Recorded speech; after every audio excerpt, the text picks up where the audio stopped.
that this act of pure evil, premeditated pure evil, that this individual knew what they were doing, and this individual pled guilty to what they were doing. We haven't had the opportunity to look him in his eyes, and that's important for me.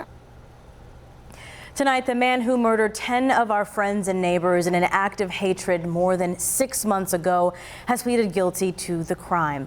Good evening, I'm Febin Cassahoon. 19-year-old Peyton Gendron's guilty plea today, marking the first time in state history that anyone has been convicted of a domestic act of terrorism motivated by hate.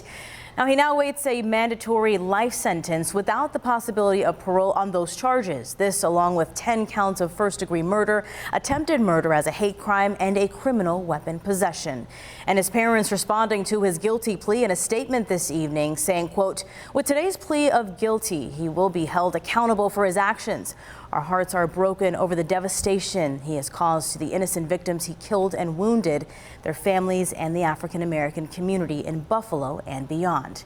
And the families of the Jefferson 10 were able to hear him plead guilty in court today in person. They'll get their chance to speak to him directly when he is sentenced on February 15th. But there are still a number of things that are happening outside of the state's case against him, and that will play out in the coming months. Tonight, 7 News reporter Olivia Proya breaks down the next steps and the growing calls for gun control in the wake of this mass shooting. We have a problem in America, and it's much bigger than May 14th. Just hours after the top mass shooter pled guilty to killing 10 innocent victims, their families address what they say is the bigger issue at play: a country filled with hate and semi-automatic weapons. 2022 is going on record now as the most mass shooting attacks ever, with over +5 people being killed, considered a mass attack. 2022 has the most so far recorded ever.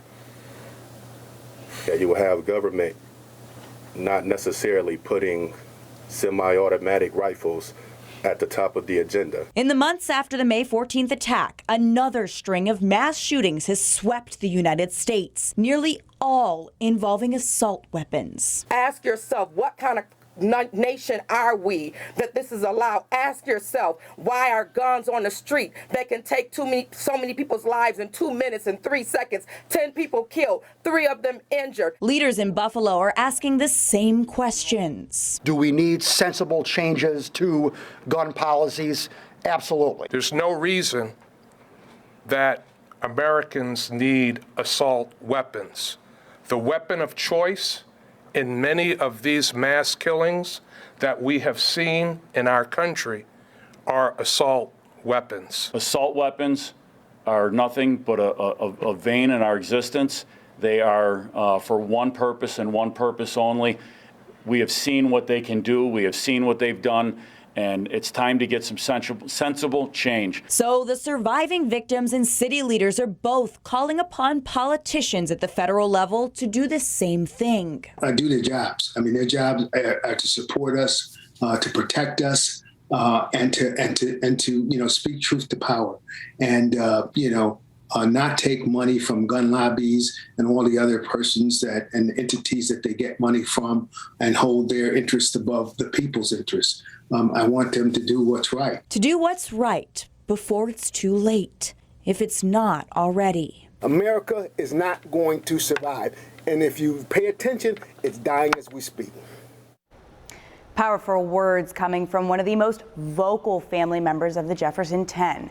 Meanwhile, potential civil lawsuits stemming from the May 14th attack continue to develop as more information about the mass shooting at Tops is released. Now, after this guilty plea, Attorney John Elmore is hopeful that some of the materials subject to a protective order, a total of 3 terabytes of information, will be released. He says this information would help bolster any future civil actions. And once we have that, we'll better identify the social media platforms that we'll go after and other defendants. But when you're going to go after big, major corporations, you have to have the evidence. And a lot of the evidence that we need to go forward is in the hands of the federal and state authorities, subject to a protective order. Elmore says he's in constant contact with the Erie County District Attorney's Office about releasing this information, and he has a meeting with the U.S. Attorney's Office within the next few days about gaining access to it.